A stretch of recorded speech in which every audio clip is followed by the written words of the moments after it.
sir. Ano yun? Ito, ayaw mag-open eh. Ayaw din mag-charge. Anong nangyari? Nabagsak? Naipit? Hindi ko alam.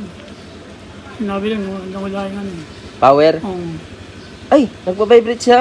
May parang mayroon. Walang display. Nabagsak? Nabasa? Wala. Sige, check natin. Sir, sir. Anong sira? Ito, hindi rin ma-open. Parang ano eh. Parang Nag-charge naman siya, kaya lang. hindi ma-on. Kung hindi mo, O, na-on. sige, check natin. Check mo itong isa. Nag-charge lang daw. Hindi na. Yung puti. Ano ang problema? Buti, gakin niya eh. Walang sira. Okay naman pala to eh. Baka naman cellphone. Iba pa so walang sira. Nagcha-charge din.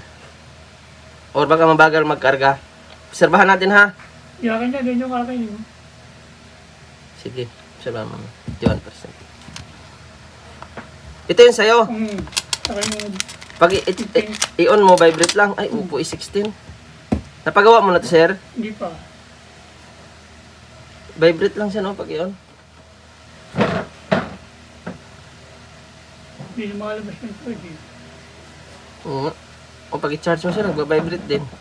Ito, sir, pwedeng LCD to. I-check natin, ha? Kasi alam ko, replacement yung LCD mo, yun. Pag ganito kasi, pag nabasa siya, napasukan ng tubig, pwedeng mag-short yung LCD. Mag-blackout siya. Yun po yung cause ng blackout. Magkano yan, kuya? Ang LCD nito, 1.2 dapat to. Discount kita. Pero kung sakaling makuha natin sa repair, or kung sakaling IC man, mas mura konti. Parang napacheck na to, no? Kasi hindi na nakadikit yung ano, takip. Pinacheck mo na ba to? Para magamit yan. Baka laging nababagsak.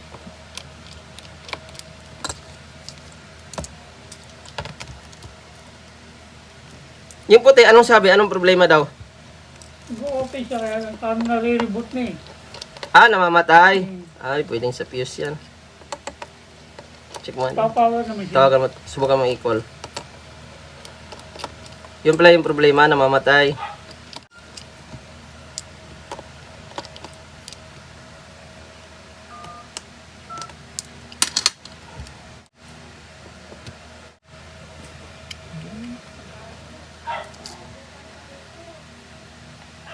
Baka naka-China room yan, kaya di ma-open yung apps. Walang apps. Lahat. Mag-open.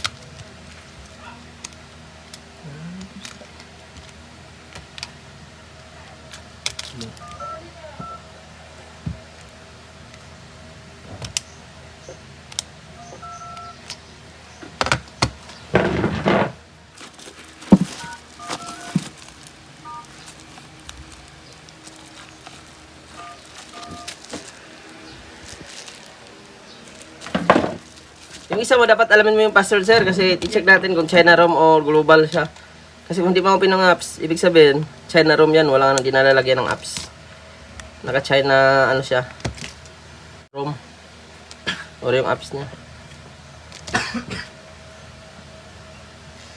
Yun! LCD nga ang tama nito. Yan, nag-open siya, oh.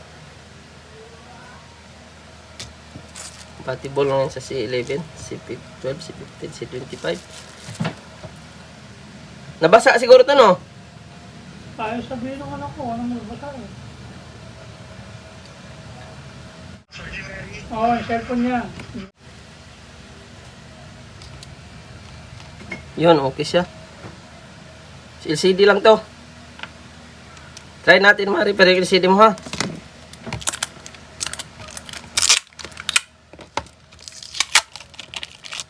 Replacement na rin pala to.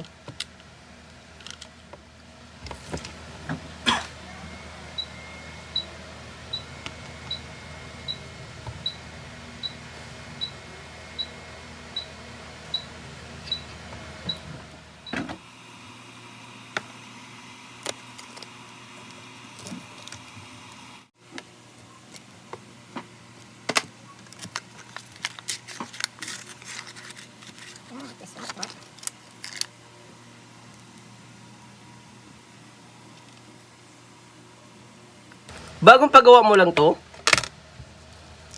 Palit yata ang LCD yun. Napalitan na eh. Ay, sunog. Sunog yung LCD mo pala, oh. Butas na. Nag-short to, sir. Butas na, oh. Ayun, nabuksan.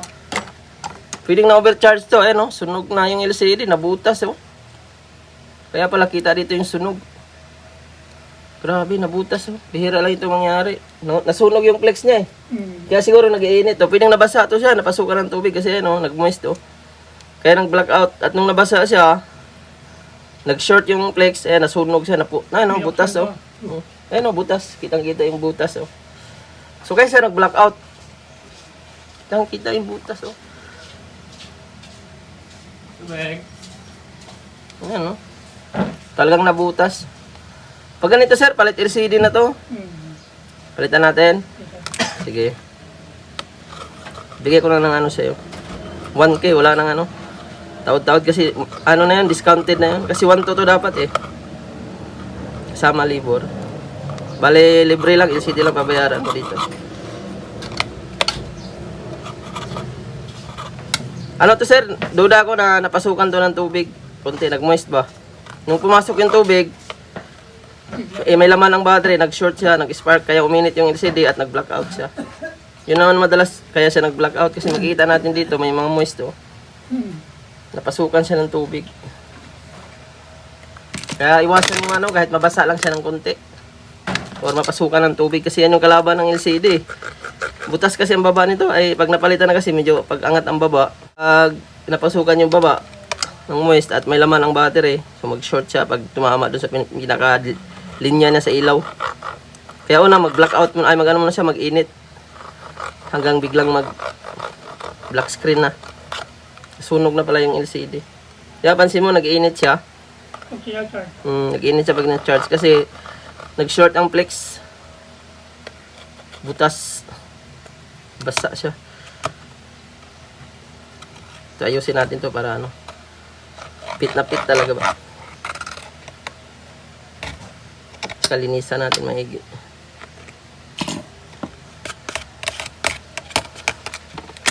Nakalimutan din yung password.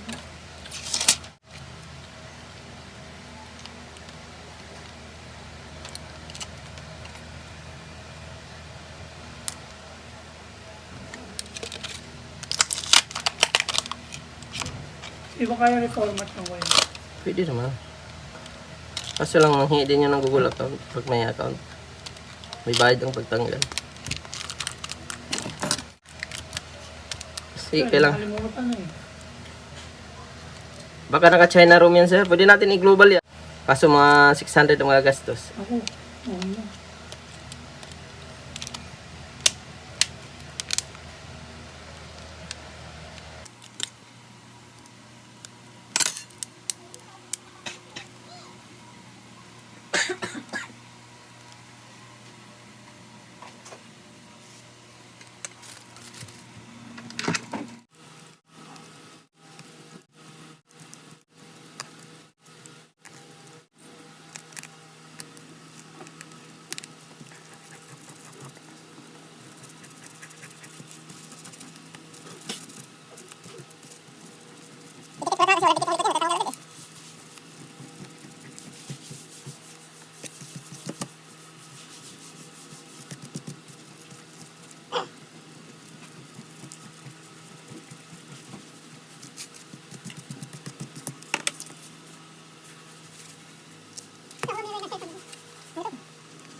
Oh, okay na. Lambot na.